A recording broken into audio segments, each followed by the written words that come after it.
All right, good afternoon, class, and welcome to another installment of Advanced Sport Nutrition. Today, we're going to be discussing nutritional supplements. Now, to be clear, nutritional supplements in itself is pretty much a whole class by itself. So, what you will be getting is the Reader's Digest version of nutritional supplements. Reason being is because there's a lot of research that goes in individually to each one of these supplements. Now, it's not my intent to tell you if they work or not. It's my intent to show you the research and give you somewhat of an opinion as to whether they're useful for yourselves and your training or your athletes and so forth. Additionally, supplements themselves can be somewhat misleading because there's a lot of hype and a lot of money behind nutritional supplements. And because of that, there's not FDA approval to show that they actually work, which is why we have to rely on the scientific literature to support their claims. So first of all, we need to discuss what nutritional supplements are. Well, in essence, they are an ergogenic aid. And you may have seen that term come up many times in other books or materials, but essentially an ergogenic aid it basically gives a benefit to performance. Now, an ergogenic aid is not necessarily a supplement itself. It could be some kind of footwear, could be a nutritional supplement, could be some kind of clothing, what have you. But a lot of times we look at nutritional supplements as ergogenic aids, basically improving or getting improvements in performance. Now, the way we will classify these ergogenic aids or supplements are the ones that ideally are for anaerobic performance as well as aerobic performance. And to be clear as well, as there is some crossover between the two. So just because it's meant for anaerobic, there could be some overlay with aerobic and vice versa. Now, the first one I want to start with is creatine. And creatine is what we know more as an anaerobic performance ergogenic aid. Additionally, creatine might also be, for lack of better words, the king of supplements. Reason being is this particular supplement is probably the most studied in the scientific literature. And for the most part, it is unanimously shows increased improvements in strength outcomes and in some cases even endurance outcomes. But for the sake of time and like I said, it's going to be the Reader's Digest version. I will just show you ideally some of the stuff that's for performance from the anaerobic aspect. So what is creatine? So there's a lot of misconception about what creatine is. And I know there's a lot of people who will ostracize nutritional supplements. One of those happen to being creatine. But essentially, creatine occurs naturally in the body. And you can ideally get it from meat sources, which we'll talk about soon. But essentially, creatine is a nitrogenous organic acid that occurs naturally in vertebrates. Now, one thing it does is it provides a quick source of energy for the phosphagen system. Therefore, whenever you're doing quick, intense bouts, creatine will help supply more energy to that individual and thus increase performance. Now, creatine was first identified by this individual, Michael Eugene Chevreul. And what he found was that there's high amounts of creatine in skeletal muscle. And a lot of it is found in your type 2 skeletal muscle, more specific to fast velocity contractions. In fact, the word creatine from Greek is indeed kreas, which means meat, very loosely defined. Now, essentially, this is how creatine works. There is a creatine transporter. So whenever you ingest creatine, not only that, creatine can also be synthesized by the liver from 3 amino acids: arginine, glycine, and methionine. And essentially, those 3 amino acids can combine to make creatine.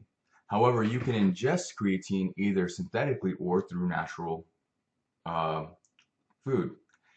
Now, creatine, once it enters your systemic blood system and then goes through the hepatic portal to be metabolized, it will then enter the muscle through a creatine transporter. Now, if you notice from this figure, creatine in itself can donate its phosphate bond. And if you guys remember, for those of you who've taken my strength and conditioning course, creatine kinase is the enzyme that catalyzes that reaction. Anytime it senses ADP molecules, it'll take from creatine the phosphate bond to create more ATP.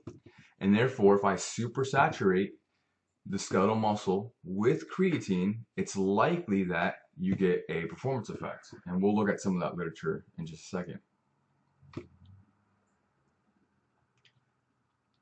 Now, one thing about creatine is it mainly comes from meat sources. Ideally, those two meat sources are salmon and red meat. Some individuals who can highly benefit from creatine are vegetarians, mainly because their diet lacks a lot of creatine, thus because they don't eat meat. And because vegetables do not contain any types of creatine, they have usually lower amounts of creatine. And thus, if you give a vegetarian creatine supplementation, they typically will perform much better than somebody who eats just a regular traditional diet consisting of meat, mainly because some individuals already have normal levels or even supersaturated levels of creatine. So like I said before, creatine, there's 4.5 grams per pound in salmon and only 2 grams per pound in red meat. Now the thing is, it's not very likely that individuals will eat a pound of salmon or a pound of red meat on a daily basis. So thus, supplementing with creatine, whether you're a vegetarian or on a traditional diet, can actually have beneficial outcomes. Now, to just give you guys an idea of how it works, here on the left, we see an ADP molecule. You have an adenosine with 2 phosphate bonds, adenosine diphosphate. Well, what happens is creatine also has a phosphate bond. It then donates that phosphate to create more ATP, like I just mentioned beforehand. And thus, again, if you supersaturate the skeletal muscle with creatine, you get more additional ATP, especially for fast velocity contractions or stuff that's more anaerobic. Now, what are the benefits from a performance standpoint? Well, like I said before, creatine is looked at by many as the king of all supplements. And here we have a study by Olson et al. In 2006, where he wanted to test creatine on the physiological aspects to skeletal muscle. Now, what you're looking at is a graph of satellite cells. Now, in the past, I haven't covered satellite cells, but I'll just briefly tell you what satellite cells are. In the skeletal muscle, you have a nuclei, or a nucleus. Skeletal muscle in itself is different from any other type of cell in that they are multinucleated. So one muscle fiber or one muscle cell can have anywhere to hundreds of thousands of nuclei. The reason being is because those nuclei on the skeletal muscle all control a specific area on the muscle to increase more protein. Thus, what happens is satellite cells actually lie on the outside of a muscle cell. And anytime it senses some kind of damage, that satellite cell will then migrate and donate its nuclei to that muscle cell. And thus now you have more nuclei for that muscle cell for mechanical repair. Thus, the more satellite cell recruitment that you have, the better for adapting the muscle. So let's just take a look at this figure. And just to give you an idea of what they did in this study, obviously we have four groups. You have a strength, all of them did strength training except for the control group. Now you had one group that just took creatine, one group that did strength training and protein, one group that was just strength training and they served as a control group, having taken nothing. And then you had one group that served as an ultimate control group that did nothing throughout the 16 weeks. And what they wanted to do is they wanted to measure the amount of nuclei that would rise about through 16 weeks of training. And here, as you can tell, throughout those 16 weeks, the number of satellite cells per each bout was actually higher, except for week 16. Reason being because this was relative number. So these numbers are being taken from each previous time point. Thus, in absolute terms, this still had higher, or the creatine group had higher, but because they were taking the differences from week 16 from the week 8. Thus, that's why you see week 16 has higher amounts from the protein group.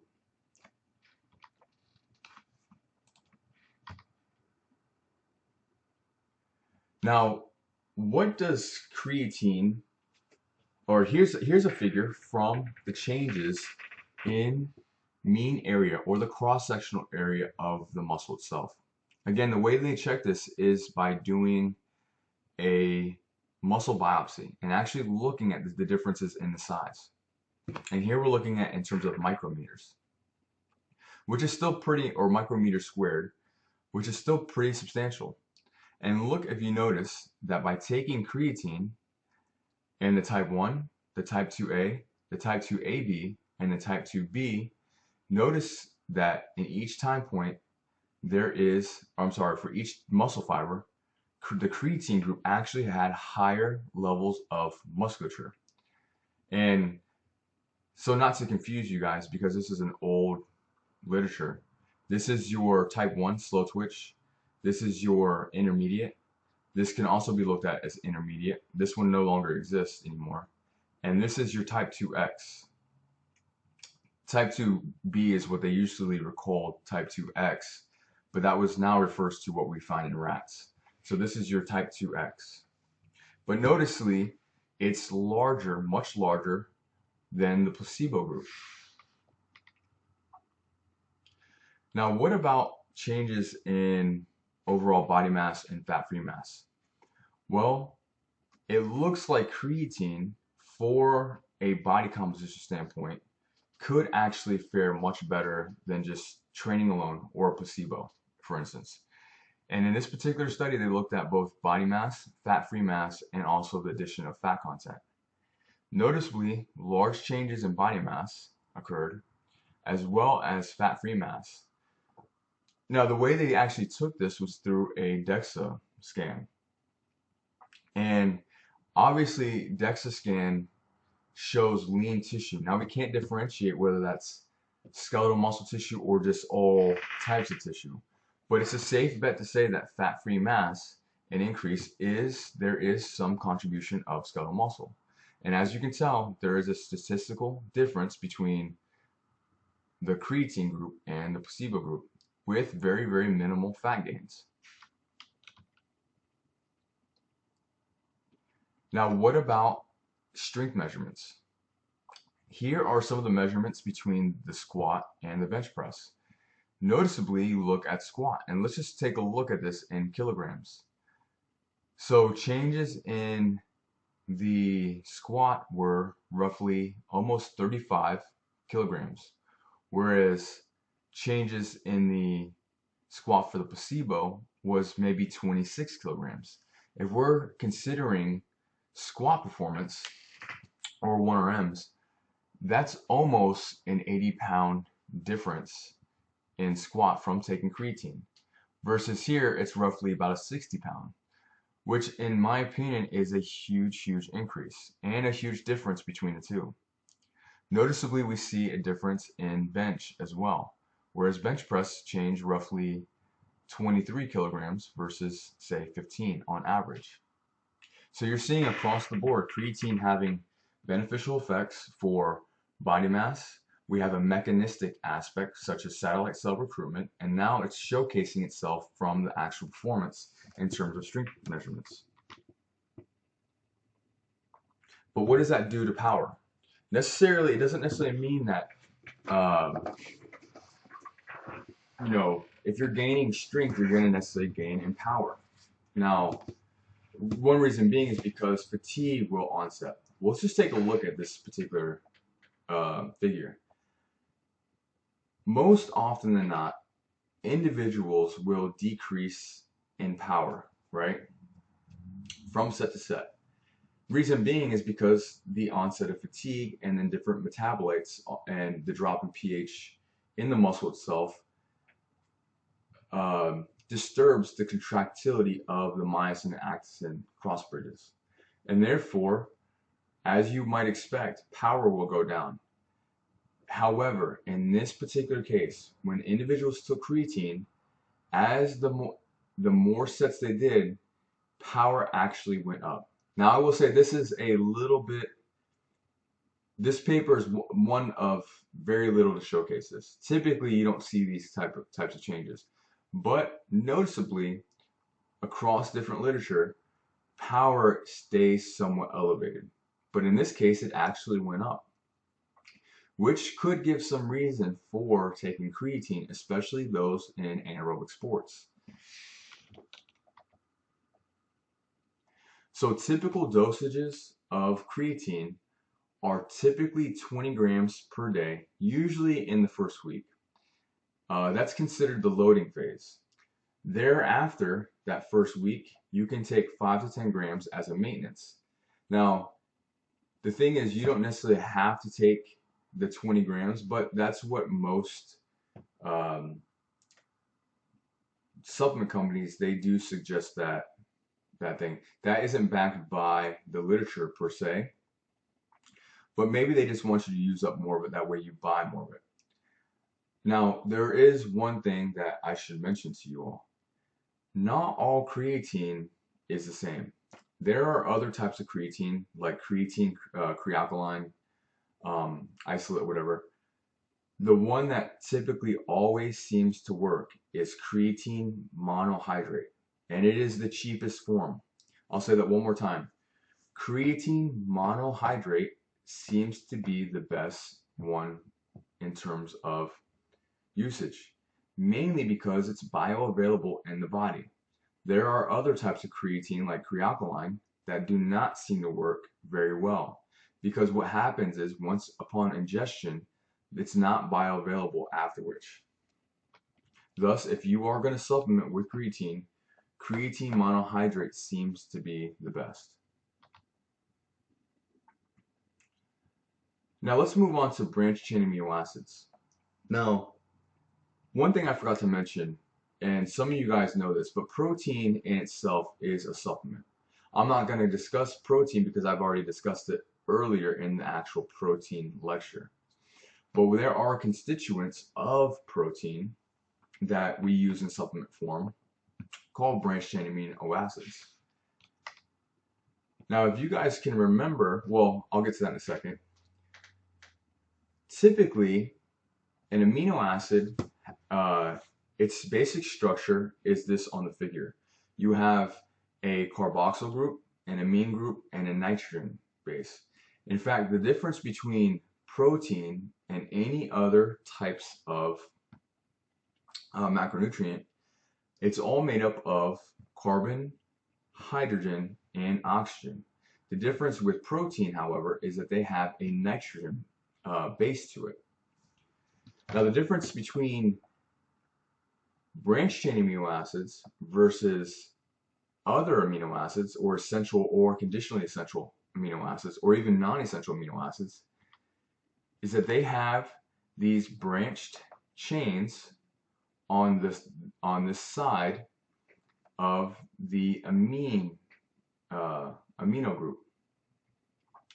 And essentially, the three branched chain amino acids are valine, leucine, and isoleucine. Better put as leucine, isoleucine, and valine. The reason why these three seem to be very, very important is because these three amino acids together seem to increase muscle protein synthesis in the body.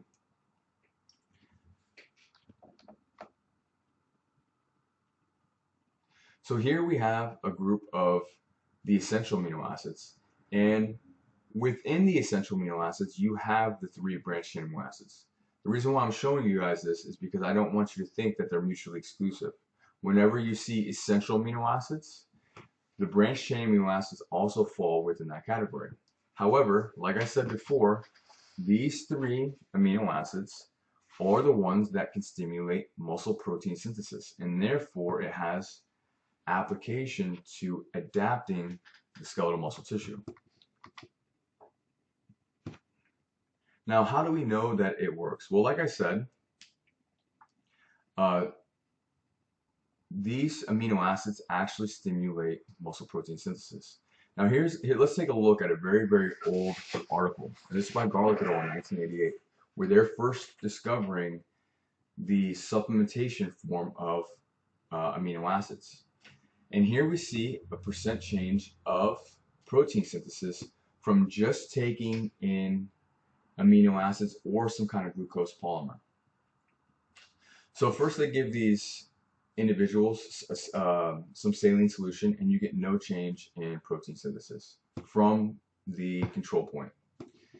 Then they give them some kind of glucose, some sugar, because insulin in itself can also upregulate protein synthesis. Again, we get some kind of increase, but it's not statistically different. So in essence, they're not really different from one another. Then what happens is they give them some kind of glucose and a complete protein.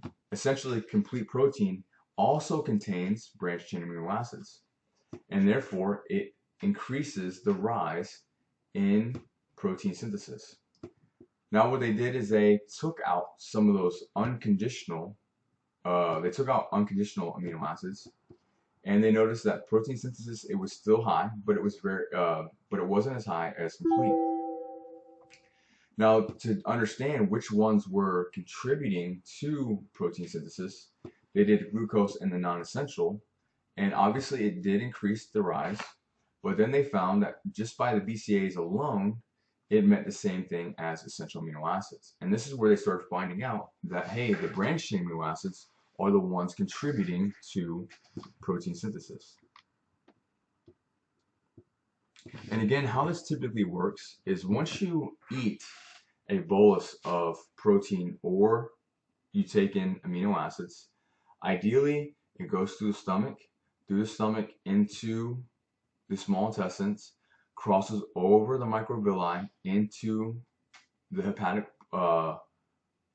into the blood, then through the hepatic portal, and then there it goes off through your systemic blood to then initiate certain aspects on target tissues. One target tissue being skeletal muscle.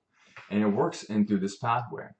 And for those of you who can recall from exercise physiology, the mTOR pathway, also known as the PI3K AKT pathway, but essentially what it does is branched chain amino acids target some receptor on the cell membrane. And what it does is it initiates a cascade of different cellular machinery, and it targets this protein in the muscle called TSC1 and TSC2. Well, what TSC1 and TSC2 do is they actually block the upregulation or the phosphorylation of the mTOR pathway. But once leucine is detected, it initiates this complex to stop inhibiting it, and a red protein detaches and docks to mTOR.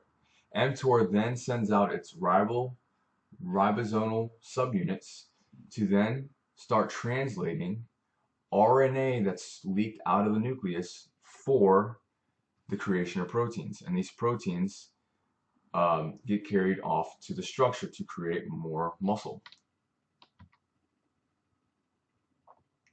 Now, here is an understanding of leucine. Now, leucine in itself, by itself, seems to stimulate protein synthesis, and we see that here in terms of changes in percentages. And like we discussed in the protein lecture, the reason why we typically eat, or the ratio, there has to meet a threshold to get protein synthesis. And that ratio is roughly about 3 grams, anywhere from 2.5 to 3.5 grams of leucine. And if you guys can remember, other proteins have a leucine content. And ideally, the highest ones are those of whey protein and from other animal products, such as egg whites, chicken, and therefore. Now, what does amino acids do from a mechanistic standpoint? Well, I've already discussed one part where it increases protein synthesis just by itself. Just by you eating some kind of protein, the branched chain amino acids of that protein molecule will increase protein synthesis. Now, we can heighten that response by doing exercise. Now, one thing about whenever you train, not only are you signaling the cell to increase protein synthesis, but you are also damaging the muscle. And there's something what we refer to as cell turnover. It's the ratio of building up muscle, aka protein synthesis, and also breaking down.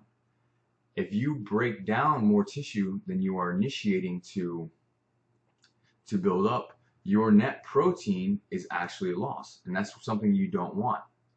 Well, where branched chain amino acids have their best effect is through muscle damage. Not their best effect, but a very contributable effect is through muscle damage. And I'll show you some of the literature. So just to go off that, whenever you train, you break down muscle tissue, and we can categorize, or we can observe that breakdown by some of the cellular debris that leaks out of the muscle called creatine kinase. Creatine kinases are one of the best indicators right now from a non-invasive standpoint to give us an indication of muscle breakdown.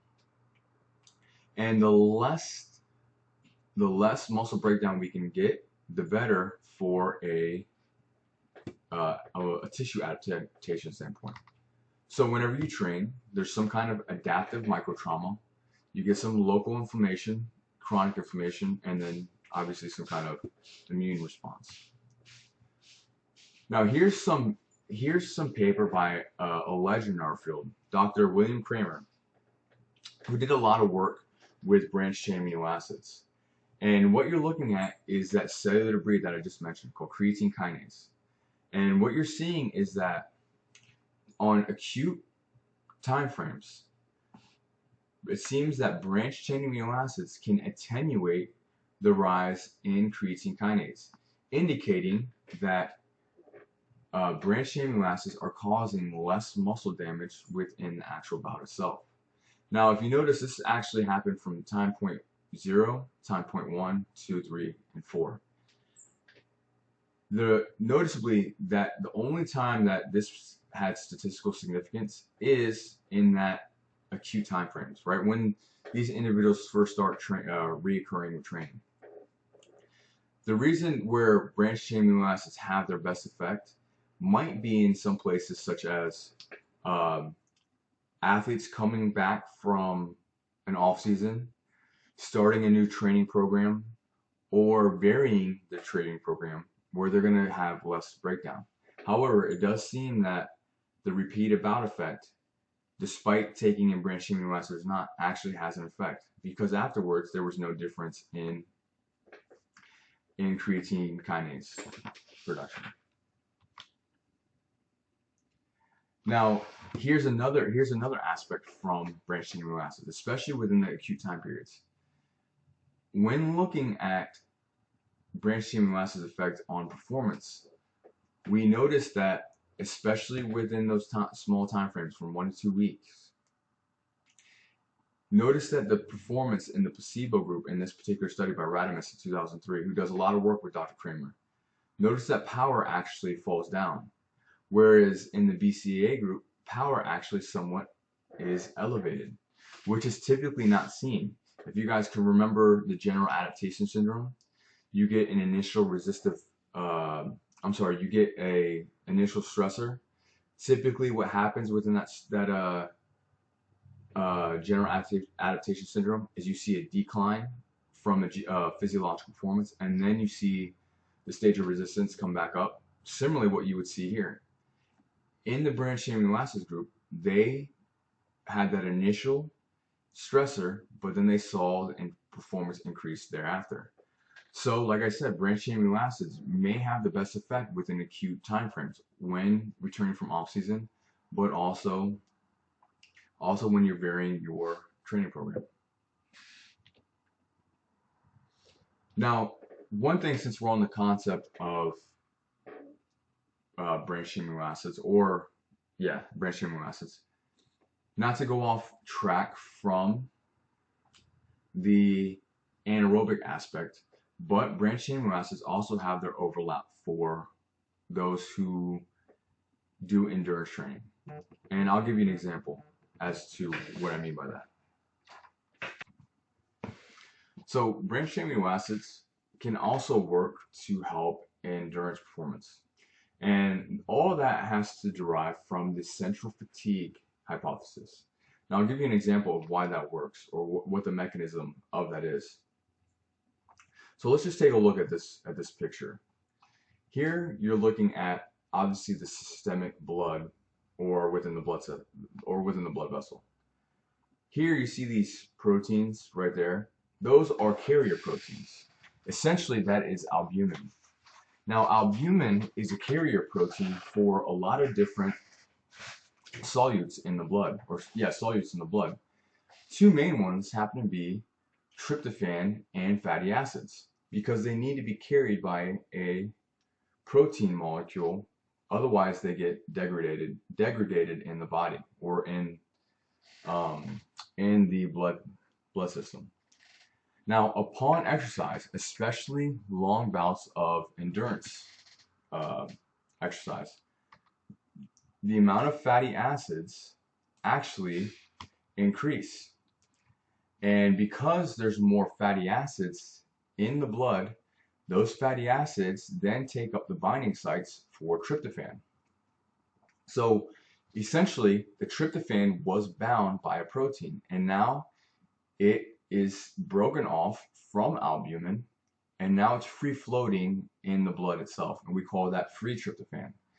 Now this is where the problem occurs. Tryptophan is the precursor for serotonin, and the more tryptophan that you have, the more serotonin, and it leads to these signs of fatigue. Now the funny thing is branched-chain amino acids as well as tryptophan compete for the same carrier or receptor across the blood-brain barrier. And if you guys can remember, your brain has what they call a blood-brain barrier. What it does, it's very protective, so that certain bacteria and viruses don't cross over to affect the brain. Now, BCAAs and tryptophan can't readily cross over the cell membrane. It has to go through a receptor. Well, if I can supersaturate my blood with branched-chain amino acids, then I have a competing source for that tryptophan. And thus, the theory is that the more BCAAs, I can mitigate the amount of tryptophan crossing over, and thus creating more fatigue.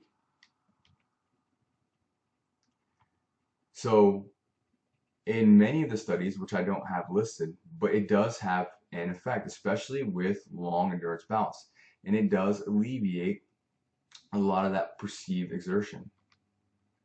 Now, the typical doses of branched-chain amino acids are anywhere from 5 to 10 grams, usually taken 30 to 60 minutes prior to exercise.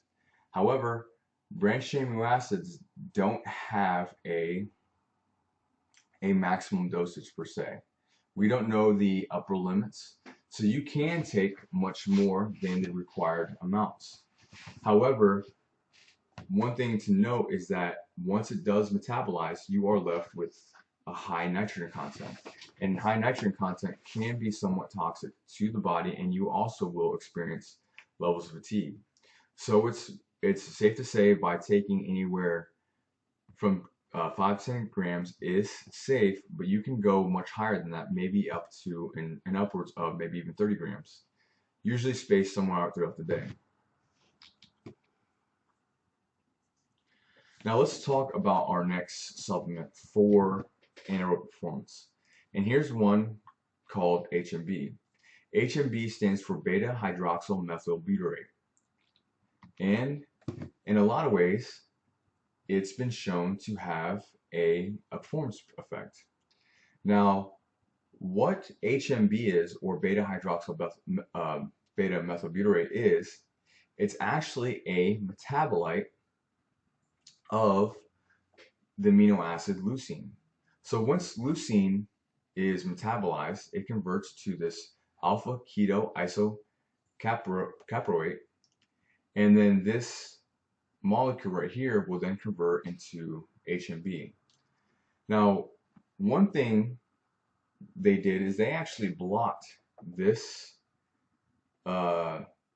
conversion from happening, and they found that when they did that, there was less of a performance effect, meaning that this metabolite from leucine actually contributes a lot to performance. And there's been a few studies to showcase that.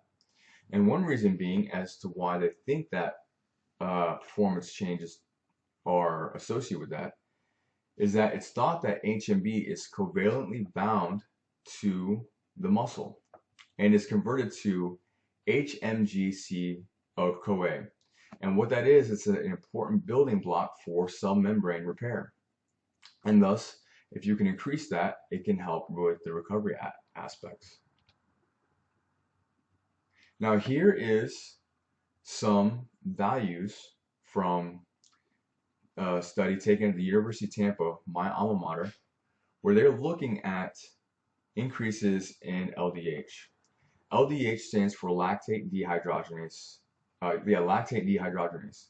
Similar to creatine kinase, lactate dehydrogenase gives us an indication of protein breakdown. So if I'm giving somebody HMB, the less LDH values there are indicates there's less muscle damage, or there's less damage occurring to the muscle.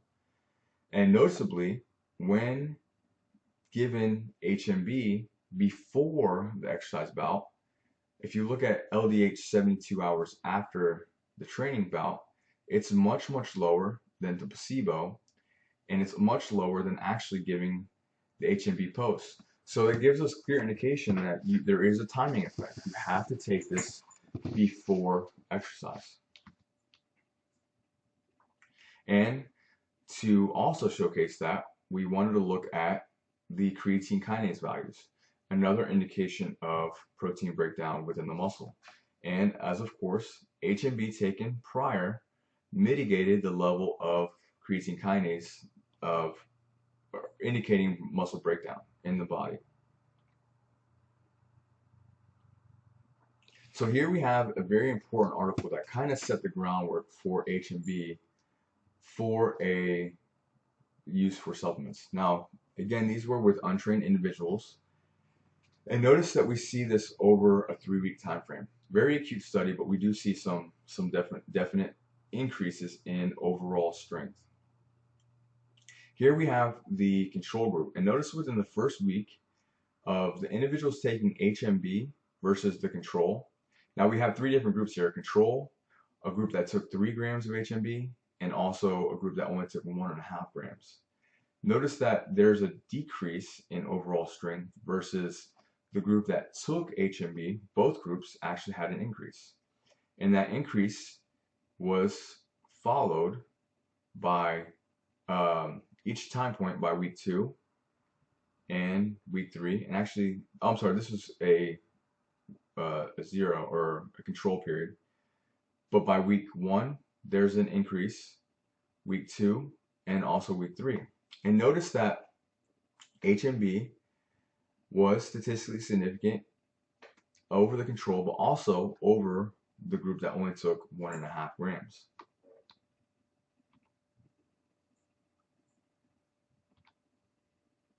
So one thing to note about H&B, about only 5% of leucine is converted to H&B.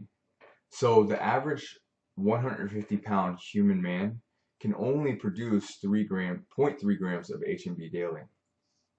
The most efficacious dose seen in studies is 3 grams today. Now, to get that same exact dose for H&B, you would have to take in nearly 600 grams of protein to produce that amount of H&B. Therefore, it might actually be beneficial to supplement with H&B so that you're not taking in these high amounts of protein, because 600 grams would be very costly and very hard to eat.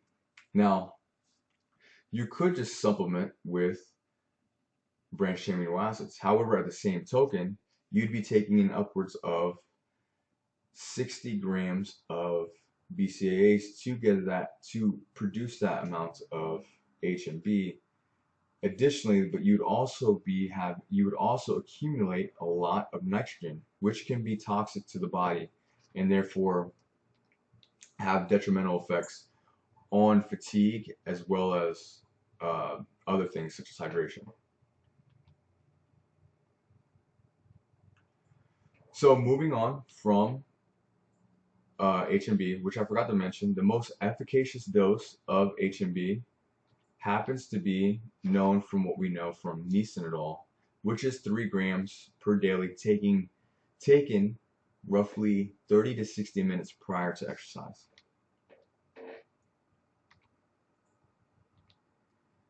So one of the last anaerobic supplements I want to discuss is beta-alanine.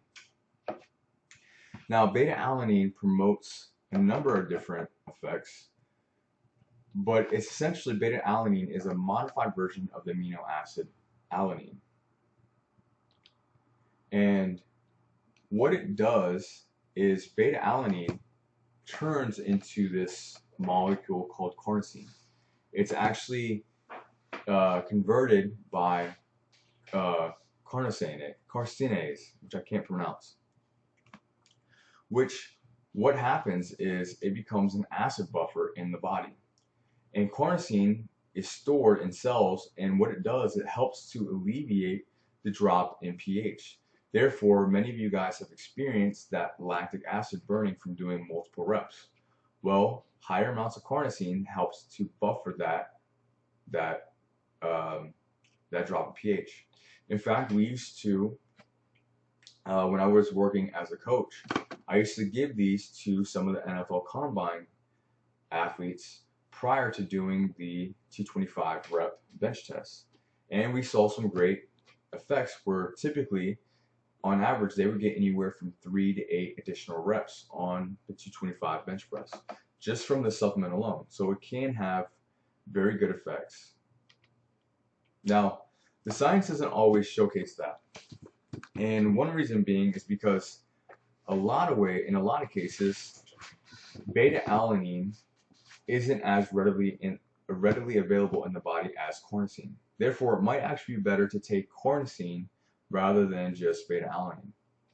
But here's a meta-analysis, and as we know, meta-analysis is of the highest quality of research articles because it compiles all of the available literature to help drive decisions. And if we look at some of the effect sizes, meaning the magnitude of those effects, we see that from an exercise standpoint or a performance standpoint, beta-alanine alone doesn't seem to have much of a difference than a placebo. So you can almost say it's very minimal change here. You might say that's like maybe a 0.3 effect size. For exercise capacity, though, it might seem to have a little bit better. In fact, we do see a statistical significant difference. So maybe, perhaps, such things like the 225 rep bench test, beta-alanine might have a positive effect. And if we take that in terms of exercise duration. The lower the duration, beta-alanine doesn't have much effect, ideally because the pH is going to be somewhat neutral. However, once beyond that 60 seconds and lactic acid accumulation starts to ensue, therefore drop in pH, beta-alanine seems to have the best benefit over maybe a placebo, as well as exercise bouts longer than 240 seconds. Like I said, you guys will get the Reader's Digest version of many of these things. But the typical dosage from beta-alanine is anywhere from 2 to 5 grams, taken anywhere from 30 to 60 minutes. And usually you'll see this compound in much of the most popular pre-workouts on the market. In a lot of cases too, it also contributes to that tingling sensation that you feel prior to exercise. So now I want to go over some of the more aerobic supplements. But like I said, there is overlap from each one of these supplements, not only from the anaerobic standpoint, but also of the aerobic standpoint. Now, the next one, and it's somewhat of a popular supplement, or it used to be, is glutamine. Now, some of you guys may have heard of glutamine. It was a really popular supplement in the early 2000s, but has lost a little bit of its luster. Now, glutamine was a very important supplement for endurance athletes, mainly because glutamine, or endurance athletes do so much volume of work that it actually will depress their immune system. And we actually find that the more, let's say if you're a sedentary individual and you start doing aerobic work, your immune system actually gets better, right? You actually are less susceptible to infection, as well as just being overall sick. However, the more and more you do, it actually becomes worse. So there is some point of diminishing returns where if you continue to exercise beyond a certain threshold, your immune system actually depresses. And the reason why people thought glutamine might work so well is because glutamine is essentially the preferred fuel source for the immune system, for a lot of your white blood cells. And they thought that if you supersaturate, it can help with the recovery process by increasing the fuel source for those immune cells. And also, like I said, there's an overlap, but it was generally touted as a muscle builder. However, that was not supported by any literature. There's no literature right now to really support that glutamine has an effect. And to give you guys an example, here's an article by Darren Kandal et al., published in 2001, titled "The Effects of Glutamine Supplementation Combined with Resistance Training in Young Adults." And essentially, what they had in this group is they had 17 groups that took glutamine, or 14 groups that took a sugary placebo. And they trained them for a total of 6 weeks on total body resistance training. And that resistance training was anywhere from 6 to 12 reps, ranging from 60 to 90 reps of their 1RM. Now, what did it actually do for performance? Well, if you look at the actual curve or the slope of these changes, there's barely any difference. What this indicates is that both groups actually increased from week 0, but there was no difference between the groups themselves. Same thing, notice here, we have an increase in bench press between the two groups, but not a difference amongst themselves either. Additionally, 3-methylhistidine is another measurement of muscle breakdown, typically through the urine. And noticeably, there's no difference in protecting the muscle from breakdown. So it's almost safe to say, now this is only one study, but there are many studies that kind of showcase the same thing. Therefore, in my opinion, taking glutamine might not be a very beneficial thing. I wouldn't necessarily say it would hurt to take it, but in my opinion, save your money. Now, the typical doses of glutamine are about 5 grams.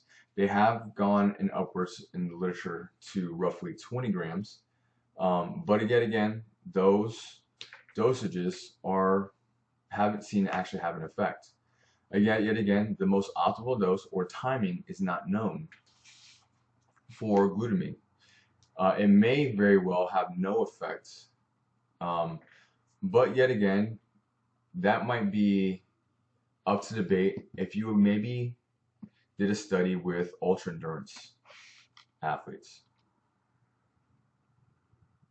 Now, here's the last supplement that I want to talk about, which is caffeine. Now, in my opinion, caffeine, like creatine, are probably of the kings of the supplement world.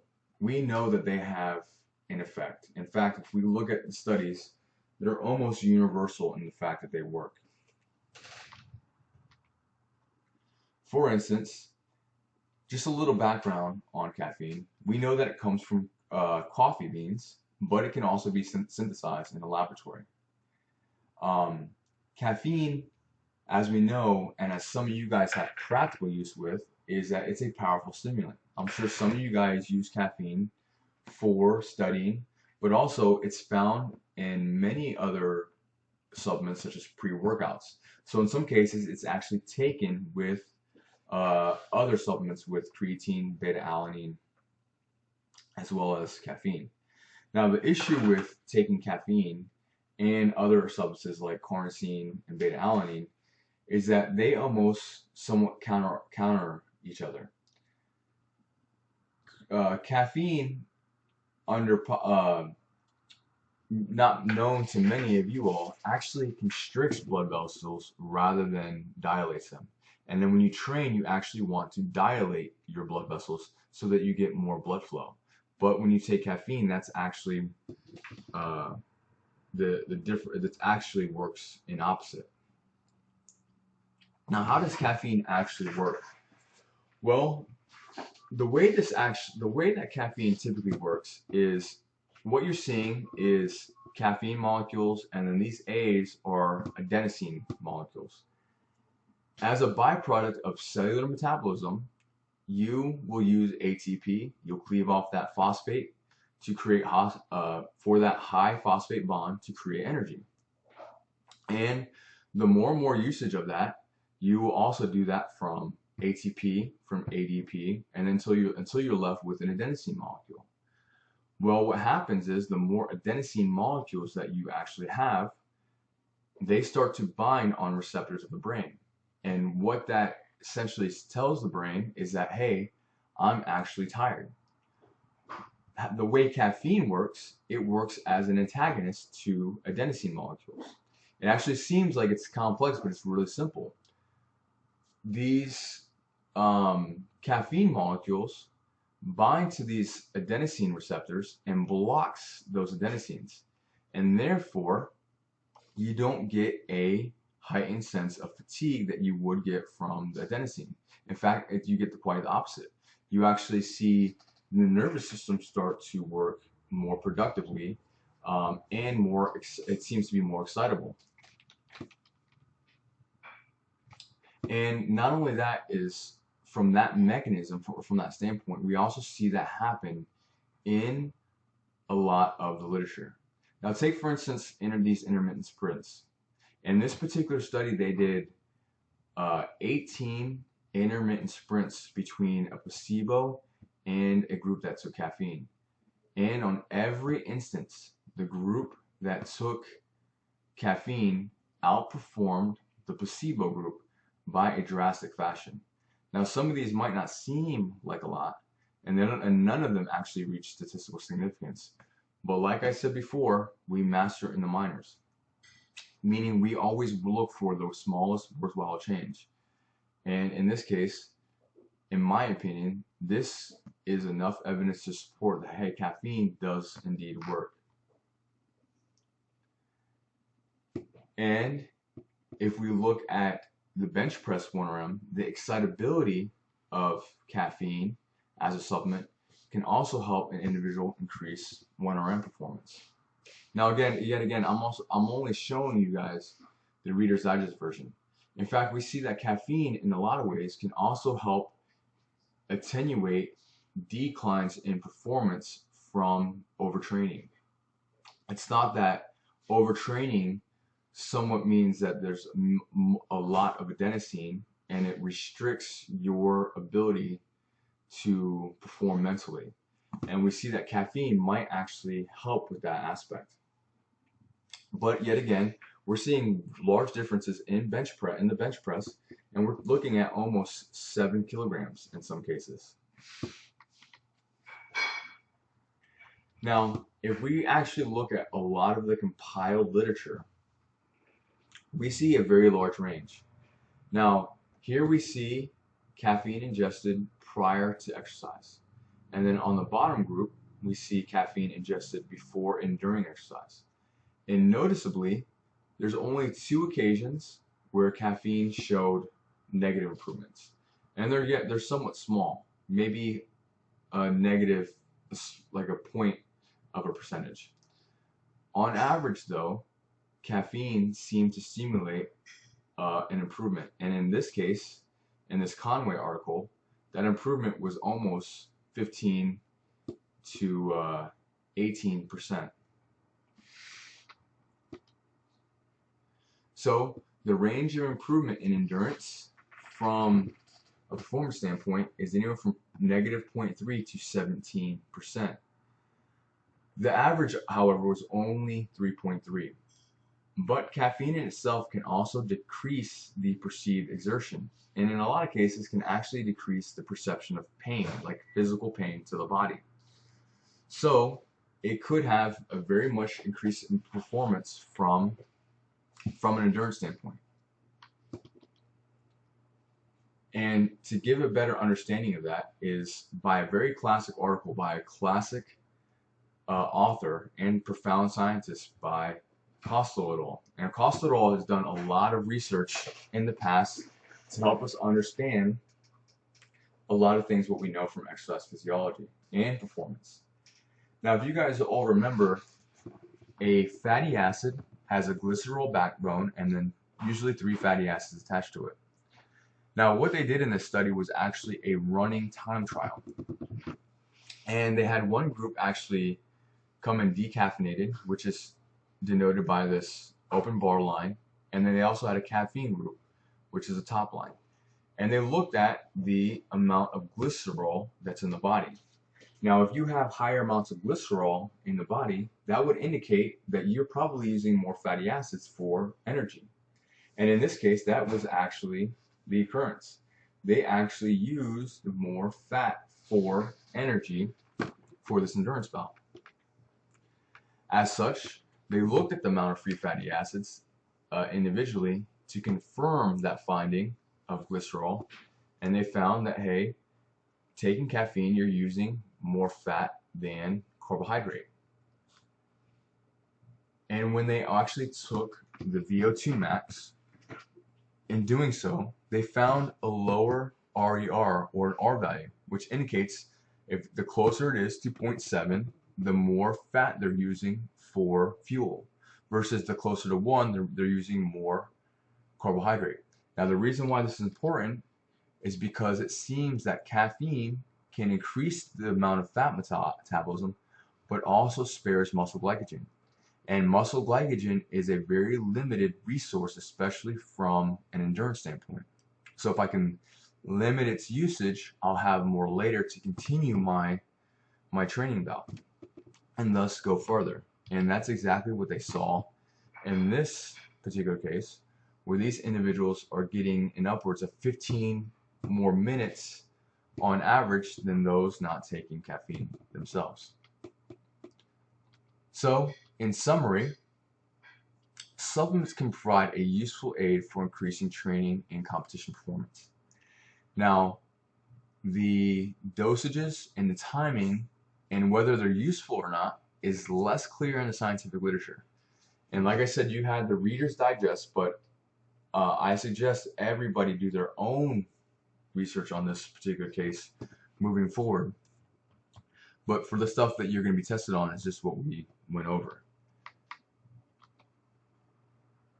Now, the dosages for each can vary, and the research is not always supportive.